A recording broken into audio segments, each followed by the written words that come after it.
മക്കബായരുടെ ഒന്നാം പുസ്തകം അധ്യായം 11. അലക്സാണ്ടറിന്റെ പതനം. ഈജിപ്ത് രാജാവ് കടൽ തീരത്തെ മണൽത്തരി പോലെ അസംഖ്യം പടയാളികളെ ശേഖരിച്ചു. അനേകം കപ്പലുകൾ ഒരുക്കി തന്ത്രപൂർവം അലക്സാണ്ടറിന്റെ സാമ്രാജ്യം തട്ടിയെടുത്ത് തൻ്റേതിനോട് ചേർക്കാൻ അവൻ ഉദ്യമിച്ചു. സമാധാന വചസ്സുകളുമായി അവൻ സിറിയയിലേക്ക് പുറപ്പെട്ടു. അലക്സാണ്ടർ രാജാവിൻ്റെ ആജ്ഞയനുസരിച്ച് ശ്വശുരനെ സ്വീകരിക്കാൻ കവാടങ്ങൾ തുറന്ന് ജനങ്ങൾ നഗരങ്ങളിൽ നിന്ന് പുറത്തു വന്നു. എന്നാൽ താൻ പ്രവേശിച്ച ഓരോ നഗരത്തിലും ടോളമി ഓരോ കാവൽസേനയെ നിർത്തി. അവൻ അസോത്തൂസിനെ സമീപിച്ചപ്പോൾ അഗ്നിക്കിരയായ ദാഗോൺ ക്ഷേത്രവും നശിപ്പിക്കപ്പെട്ട് അസോത്തൂസും ഉപനഗരങ്ങളും ചിതറിക്കിടക്കുന്ന ശരീരങ്ങളും ജോനാഥാൻ യുദ്ധത്തിൽ ദഹിപ്പിച്ചവരുടെ കരിഞ്ഞ ജഡങ്ങളും അവന് കാണിച്ചു കൊടുത്തു. അവൻ പോകേണ്ട വഴിയിൽ ശവശരീരങ്ങൾ കുന്നുകൂടിയിരുന്നു. ജോനാഥാനിൽ കുറ്റമാരോപിക്കേണ്ടതിന് അവൻ്റെ ചെയ്തികളെല്ലാം അവർ രാജാവിനോട് വിവരിച്ചു. രാജാവ് മൗനം ദീക്ഷിച്ചതേയുള്ളൂ. ജോപ്പായിൽ വെച്ച് രാജോചിതമായ സ്വീകരണങ്ങൾ നൽകി ജോനാഥാൻ രാജാവിനെ സ്വീകരിച്ചു. അവർ പരസ്പരം അഭിവാദനം ചെയ്യുകയും അന്നു രാത്രി അവിടെ ചെലവഴിക്കുകയും ചെയ്തു. എലവുത്തെരൂസ് നദി വരെ രാജാവിനെ അനുയാത്ര ചെയ്തതിനു ശേഷം ജോനാഥാൻ ജെറുസലേമിലേക്ക് തിരിച്ചു പോന്നു. സെലൂക്കി വരെയുള്ള സമുദ്രതീര നഗരങ്ങളുടെ ഭരണാധികാരം ടോളമി രാജാവിന് ലഭിച്ചു. അവൻ അലക്സാണ്ടറിനെതിരെ ദുരാലോചനകൾ തുടർന്നു. ദൂതന്മാർ വഴി അവൻ ദെമത്രിയൂസ് രാജാവിനെ ഇപ്രകാരം അറിയിച്ചു: നമുക്കൊരു ഉടമ്പടി ചെയ്യാം. അലക്സാണ്ടറിന് ഭാര്യയായി നൽകിയ എൻ്റെ മകളെ നിനക്കു ഞാൻ വിവാഹം ചെയ്തു തരാം. നിനക്കു നിന്റെ പിതാവിൻ്റെ സാമ്രാജ്യത്തിന്മേൽ ഭരണം നടത്തുകയുമാകാം. എൻ്റെ മകളെ അവന് ഭാര്യയായി നൽകിയതിൽ ഞാൻ ഇപ്പോൾ ഖേദിക്കുന്നു. കാരണം അവൻ എന്നെ വധിക്കാൻ ശ്രമിച്ചു. അലക്സാണ്ടറിൻ്റെ സാമ്രാജ്യം മോഹിച്ചിരുന്നതിനാൽ ടോളമി അവനെതിരെ കുറ്റാരോപണം നടത്തി. തൻ്റെ മകളെ അലക്സാണ്ടറിൽ നിന്ന് തിരിച്ചെടുത്ത് അവൻ ദെമത്രിയൂസിന് നൽകി. അലക്സാണ്ടറുമായുള്ള സ്നേഹബന്ധം അവൻ വേർപെടുത്തി. അവർ തമ്മിലുള്ള ശത്രുത പരസ്യമായി. ടോളമി അന്ത്യോക്യയിൽ പ്രവേശിച്ച് ഏഷ്യയുടെ കിരീടമണിഞ്ഞു. അങ്ങനെ അവൻ 2 രാജ്യങ്ങളുടെ, ഈജിപ്തിൻ്റെയും ഏഷ്യയുടെയും അധിപനായി. ആ സമയം കിലിക്യായിലുള്ള ജനങ്ങൾ ഒരു വിപ്ലവത്തിനൊരുമ്പെട്ടതിനാൽ അലക്സാണ്ടർ രാജാവ് അവിടെ വന്നിട്ടുണ്ടായിരുന്നു. വിവരങ്ങൾ അറിഞ്ഞ് അലക്സാണ്ടർ ടോളമിക്കെതിരെ പുറപ്പെട്ടു. ടോളമി അതിശക്തമായ ഒരു സൈന്യത്തോടെ വന്ന് അവനെ തോൽപ്പിച്ചോടിച്ചു. പലായനം ചെയ്ത അലക്സാണ്ടർ അറേബ്യയിൽ അഭയം പ്രാപിച്ചു. ടോളമി രാജാവ് അങ്ങനെ വിജയിയായി. അറേബ്യനായ സബ്ദിയേൽ അലക്സാണ്ടറിൻ്റെ ശിരസ് ഛേദിച്ച് ടോളമിക്ക് അയച്ചു കൊടുത്തു.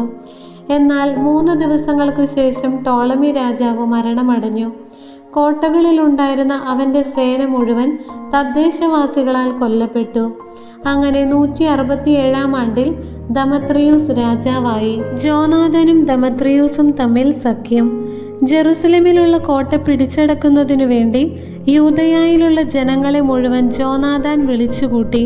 അതിനെതിരെ പ്രയോഗിക്കാൻ പല യുദ്ധോപകരണങ്ങളും അവൻ നിർമ്മിച്ചു. സ്വന്തം ജനത്തെ തന്നെ വെറുത്തിരുന്ന ചില അധർമ്മികൾ ചെന്ന് ജോനാഥാൻ വലിയൊരു സൈന്യസന്നാഹത്തോടെ കോട്ട ആക്രമിക്കുന്ന വിവരം രാജാവിനെ ധരിപ്പിച്ചു. ഇതു കേട്ട് അവൻ രോഷാകുലനായി ഉടനെ തന്നെ ടോളമായിസിലേക്ക് വന്നു.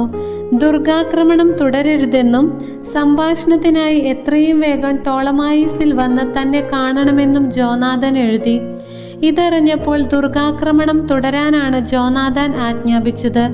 ഇസ്രായേലിലെ ഏതാനും പുരോഹിതന്മാരെയും ശ്രേഷ്ഠന്മാരെയും തിരഞ്ഞെടുത്ത് ആപത്തിനെ നേരിടാൻ അവൻ തീരുമാനിച്ചു. സ്വർണവും വെള്ളിയും തുണിത്തരങ്ങളും മറ്റു നിരവധി സമ്മാനങ്ങളുമായി അവൻ ടോളമായിസിൽ രാജാവിൻ്റെ അടുക്കൽ ചെന്നു. അവൻ രാജപ്രീതിക്ക് പാത്രമായി. സ്വജനത്തിൽപ്പെട്ട ചില അധർമ്മികൾ അവനെതിരെ പരാതി പറഞ്ഞു. എങ്കിലും രാജാവ് തൻ്റെ മുൻഗാമികളെ പോലെ തന്നെ അവനോട് വർത്തിക്കുകയും സുഹൃത്തുക്കളുടെ മുന്നിൽ വെച്ച് അവനെ ആദരിക്കുകയും ചെയ്തു. രാജാവ് അവൻ്റെ പ്രധാന പുരോഹിത സ്ഥാനവും മുൻപുണ്ടായിരുന്ന മറ്റു ബഹുമതികളും സ്ഥിരീകരിക്കുകയും അവനെ തൻ്റെ പ്രമുഖ സ്നേഹിതന്മാരിൽ ഒരുവനായി പരിഗണിക്കുകയും ചെയ്തു. യൂദയായെയും സമരിയായിലെ 3 പ്രവിശ്യകളെയും കപ്പത്തിൽ നിന്ന് ഒഴിവാക്കണമെന്ന് അപ്പോൾ ജോനാഥാൻ രാജാവിനോട് അഭ്യർത്ഥിച്ചു. പകരം 300 താലന്ത് അവൻ വാഗ്ദാനം ചെയ്തു. രാജാവ് അത് സമ്മതിച്ചു. അതിനെക്കുറിച്ച് രാജാവ് ജോനാഥൻ എഴുതിയതിൻ്റെ ഉള്ളടക്കം ഇതായിരുന്നു: സഹോദരനായ ജോനാഥനും യഹൂദ ജനതയ്ക്കും ദമത്രിയൂസ് രാജാവിൻ്റെ അഭിവാദനം. നിങ്ങളെ സംബന്ധിച്ച് ഞങ്ങളുടെ ബന്ധുവായ ലാസ്തനസിന് ഞാൻ എഴുതിയ കത്തിൻ്റെ ഉള്ളടക്കം ഗ്രഹിക്കേണ്ടതിന് അതിൻ്റെ പകർപ്പ് നിങ്ങൾക്കും അയക്കുന്നു. പിതാവായ ലാസ്തനസിന് ദമത്രിയൂസ് രാജാവിൻ്റെ അഭിവാദനം. ഞങ്ങളുടെ മിത്രങ്ങളും ഞങ്ങളോടുള്ള കടപ്പാട് നിർവഹിക്കുന്നവരുമായ യഹൂദ ജനത്തിന് അവർ കാണിച്ച സന്മനസ്സിനെ പ്രതി നന്മ ചെയ്യാൻ ഞങ്ങൾ ഉറച്ചിരിക്കുന്നു. യൂദയായും സമരിയായിൽ നിന്ന് യൂദയായോട് ചേർക്കപ്പെട്ട അഫൈറേമ, ലിദ്ദ, റദാമിൻ എന്നീ പ്രവിശ്യകളും അവയുടെ പ്രാന്തപ്രദേശങ്ങളും അവർക്ക് അവകാശപ്പെട്ടതാണെന്ന് ഞങ്ങൾ തീർപ്പു കൽപ്പിക്കുന്നു. ജെറുസലേമിൽ ബലിയർപ്പിക്കുന്നവർക്ക് മുൻകാലങ്ങളിൽ ആണ്ടുതോറും ധാന്യങ്ങളിൽ നിന്നും വൃക്ഷഫലങ്ങളിൽ നിന്നും ഈടാക്കിയിരുന്ന രാജകീയ നികുതി ഞങ്ങൾ ഇളവ് ചെയ്തു കൊടുക്കുന്നു. കൂടാതെ ദശാംശം, കപ്പം, ഉപ്പളങ്ങളിന്മേലുള്ള ഭോഗങ്ങൾ, കിരീട നികുതി എന്നീ ഇനങ്ങളിൽ ഞങ്ങൾക്ക് ലഭിക്കേണ്ട വിഹിതവും ഞങ്ങൾ ഇളവ് ചെയ്യുന്നു. ഈ ആനുകൂല്യങ്ങളിൽ ഒന്നും മേലിൽ നീക്കം ചെയ്യപ്പെടുകയില്ല. അതിനാൽ ഇതിൻ്റെ ഒരു പകർപ്പെടുക്കാൻ ശ്രദ്ധിക്കുക. അത് ജോനാഥന് നൽകുകയും അവൻ വിശുദ്ധഗിരിയിൽ ശ്രദ്ധേയമായ ഒരിടത്ത് അത് സ്ഥാപിക്കുകയും ചെയ്യട്ടെ. തൻ്റെ ഭരണത്തിൽ രാജ്യം ശാന്തമാണെന്നും തന്നോട് ആർക്കും എതിർപ്പില്ലെന്നും കണ്ട് ദമത്രിയൂസ് രാജാവ് വിജാതീയ ദ്വീപുകളിൽ നിന്ന് ശേഖരിച്ച വിദേശീയ സേനയൊഴികെ മറ്റു സേനാ വിഭാഗങ്ങളെ അവരവരുടെ നാടുകളിലേക്ക് പിരിച്ചയച്ചു. തന്മൂലം അവൻ്റെ പിതാക്കന്മാരെ സേവിച്ചു പോന്ന പടയാളികൾ അവനെ വെറുത്തു. മുൻകാലത്ത് അലക്സാണ്ടറിനെ തുണച്ചിരുന്ന ഒരുവനാണ് ട്രിഫോ. സൈന്യം മുഴുവൻ ദമത്രിയൂസിനെതിരെ പിറുപിറുക്കുന്നു എന്ന് കണ്ട് അവൻ അലക്സാണ്ടറിന്റെ കൊച്ചുമകൻ അന്തിയോക്കസിനെ വളർത്തിയിരുന്ന അറബിയായ ഇമാൽക്കുവയുടെ അടുത്ത് ചെന്നു.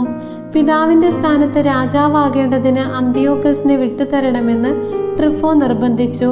ദമത്രിയൂസിന്റെ ചെയ്തികളെക്കുറിച്ചും അവനെ സ്വന്തം സേനകൾ വെറുക്കുന്നതിനെക്കുറിച്ചും ഇമാൽക്കുവയ്ക്ക് വിശദീകരിച്ചു കൊടുത്തു. കുറേ ദിവസം അവൻ അവിടെ താമസിക്കുകയും ചെയ്തു. ജെറുസലേം കോട്ടയിലും മറ്റു ശക്തിദുർഗങ്ങളിലുമുള്ള സേനാനികളെ ഇസ്രായേലിനെതിരെ പടപൊരുതുക, കാരണം ഇവിടെ നിന്ന് ബഹിഷ്കരിക്കണമെന്ന് ആവശ്യപ്പെട്ടുകൊണ്ട് ജോനാഥൻ ദമത്രിയൂസ് രാജാവിന് അഭ്യർത്ഥന അയച്ചു. ദമത്രിയൂസ് ജോനാഥന് ഈ സന്ദേശം അയച്ചു: നിനക്കും ജനത്തിനു വേണ്ടി ഇത് ചെയ്യുക മാത്രമല്ല, സന്ദർഭമുണ്ടായാൽ വലിയ ബഹുമതികൾ നൽകുവാനും ഞാൻ തയ്യാറാണ്. സേനകൾ എന്നോട് വിധേയത്വം പുലർത്തായികയാൽ എന്നെ സഹായിക്കാൻ കുറേ പേരെ അയച്ചു തന്നാൽ കൊള്ളാം. അതനുസരിച്ച് 3000-ഓളം വീരയോദ്ധാക്കളെ ജോനാഥൻ അന്ത്യോക്യയിലേക്ക് അയച്ചു. അവർ അടുക്കലെത്തിയപ്പോൾ അവരുടെ ആഗമനത്തിൽ രാജാവ് അത്യധികമായി സന്തോഷിച്ചു. രാജാവിനെ കൊല്ലുക എന്ന ലക്ഷ്യത്തോടെ 120,000-ഓളം വരുന്ന നഗരവാസികൾ നഗരത്തിൽ ഒന്നിച്ചുകൂടി. രാജാവ് കൊട്ടാരത്തിൽ അഭയം പ്രാപിച്ചു. നഗരത്തിലെ പ്രധാന നിരത്തുകൾ കയ്യേറി നഗരവാസികൾ യുദ്ധം തുടങ്ങി. രാജാവ് യഹൂദരെ സഹായത്തിനു വിളിച്ചു. അവർ ഓടിയെത്തി നഗരത്തിലെങ്ങും നിരന്നു. 100,000-ഓളം പേരെ അന്നു തന്നെ കൊന്നൊടുക്കി. അവർ നഗരത്തെ അഗ്നിക്കിരയാക്കി ധാരാളം കൊള്ളവസ്തുക്കൾ കൈക്കലാക്കി. അങ്ങനെ രാജാവിനെ രക്ഷിച്ചു. യഹൂദർ നഗരം കൈയടക്കുകയും യഥേഷ്ടം അതിന്മേൽ ആധിപത്യം പുലർത്തുകയും ചെയ്യുന്നത് കണ്ട് നഗരവാസികൾ അസ്തധൈര്യരായി രാജസന്നിധിയിൽ ഇങ്ങനെ കേണപേക്ഷിച്ചു: ഞങ്ങൾക്ക് സമാധാനം നൽകണമേ, ഞങ്ങൾക്കും നഗരത്തിനുമെതിരെയുള്ള യുദ്ധത്തിൽ നിന്ന് യഹൂദരെ പിന്തിരിപ്പിക്കണമേ. അവർ ആയുധം ഉപേക്ഷിച്ച് സമാധാന ഉടമ്പടിയിലേർപ്പെട്ടു. രാജാവിൻ്റെയും ജനത്തിൻ്റെയും മുൻപിൽ യഹൂദർ ഏറെ ബഹുമാനിതരായി. ധാരാളം കൊള്ളവസ്തുക്കളുമായി അവർ ജെറുസലേമിലേക്ക് മടങ്ങി. ദമത്രിയൂസ് രാജാവ് സിംഹാസനത്തിൽ തുടർന്നു. അവൻ്റെ ഭരണത്തിൻ കീഴിൽ ദേശത്ത് സമാധാനം നിലനിന്നു. ദമത്രിയൂസിനെതിരെ എന്നാൽ അവൻ തൻ്റെ വാഗ്ദാനങ്ങളെല്ലാം ലംഘിച്ചു. ജോനാഥനിൽ നിന്നകന്നു. ജോനാഥൻ ചെയ്ത ഉപകാരങ്ങൾക്ക് പ്രത്യുപകാരം ചെയ്തില്ലെന്ന് മാത്രമല്ല, അവനെ വളരെയേറെ ദ്രോഹിക്കുകയും ചെയ്തു. ബാലനായ അന്തിയോക്കസുമായി ട്രിഫോ തിരിച്ചെത്തി. അന്തിയോക്കസ് കിരീടം ധരിച്ച് ഭരണം ആരംഭിച്ചു.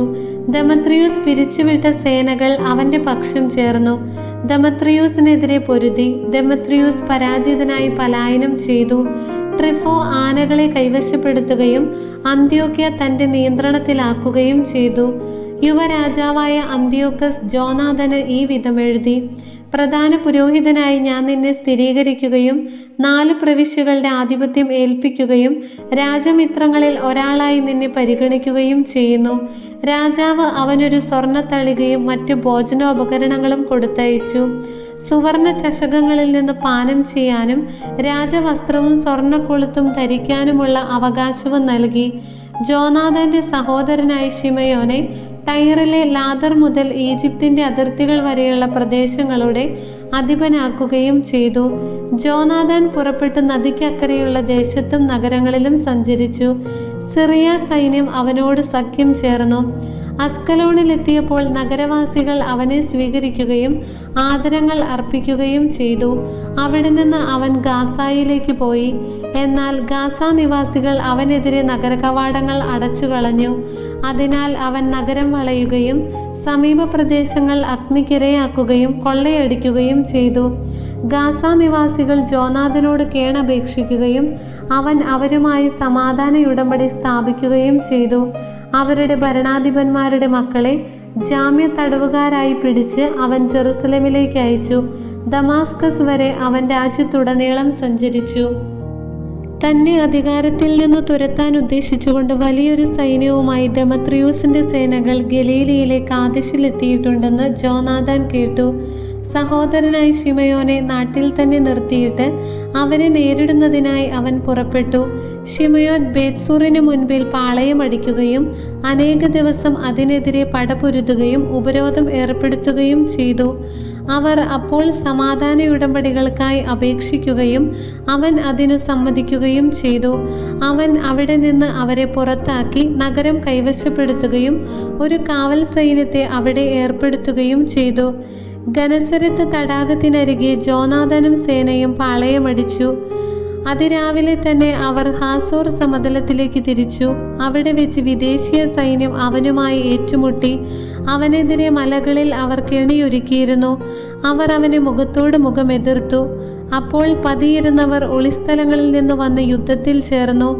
ജോനാഥനോടൊപ്പം ഉണ്ടായിരുന്നവരെല്ലാം പലായനം ചെയ്തു. അബ്സലോമിന്റെ മകൻ മത്താത്തിയാസും കാൽഫിയുടെ മകൻ യൂദാസും ഒഴികെ ആരും അവശേഷിച്ചില്ല. ഇരുവരും സൈന്യാധിപന്മാരായിരുന്നു. ജോനാഥൻ വസ്ത്രം കീറി തലയിൽ പൊഴി വിതറി പ്രാർത്ഥിച്ചു. അവൻ മടങ്ങിച്ചെന്ന് ശത്രുവിനോട് യുദ്ധം ചെയ്ത് അവരെ തുരത്തി. അവർ പലായനം ചെയ്തു. അവനെ വിട്ടോടിപ്പോയവർ ഇത് കണ്ട് തിരിച്ചു വന്ന് അവനോട് ചേർന്നു. അവർ ശത്രുക്കളെ പിന്തുടർന്ന് കാദേശിലുള്ള അവരുടെ പാളയത്തിലെത്തുകയും അവിടെ പാളയമടിക്കുകയും ചെയ്തു. വിദേശീയരിൽ 3000 പേർ അന്ന് മരിച്ചു വീണു. അനന്തരം ജോനാഥൻ ജെറുസലേമിലേക്ക് മടങ്ങി. ദൈവമായ കർത്താവിന് സ്തുതി.